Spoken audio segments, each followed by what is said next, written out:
২০২৪ সালের ছাত্র জনতার আন্দোলনকে চূড়ান্ত যুদ্ধ হিসেবে দেখার কোনো সুযোগ নেই বলে মন্তব্য করেছেন বাংলাদেশ জামায়াতে ইসলামীর আমির ডাক্তার শফিকুর রহমান।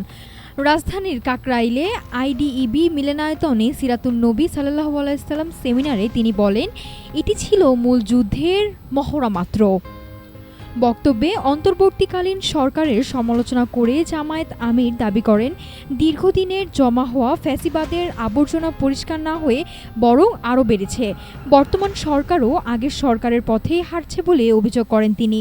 এছাড়া জুলাই জাদুঘর থেকে সীমান্ত হত্যা এবং রাজনৈতিক নির্যাতনের স্মৃতিচিহ্ন গায়েব করার অভিযোগ তুলে ইতিহাস বিকৃতির বিরুদ্ধে ক্ষোভ প্রকাশ করেন ডাক্তার শফিকুর রহমান।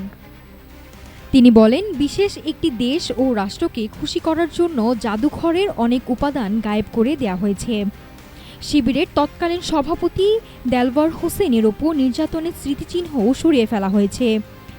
স্বাধীনতার ৫ দশক পরও আন্তর্জাতিক মানদণ্ডে বাংলাদেশের পাসপোর্টের দুর্বল অবস্থা নিয়েও হতাশা প্রকাশ করেন তিনি। রাজনৈতিক পট পরিবর্তনের পর ইতিহাস সংরক্ষণ ও ফ্যাসিবাদের পথ এড়ানোর আহ্বান জানিয়ে জামায়াত আমির স্পষ্ট করেছেন, দেশের সাধারণ মানুষ কোনোভাবেই পুরনো অন্যায়ের পুনরাবৃত্তি মেনে নেবে না। নাফিসা সামিয়া, ঢাকা টুডে।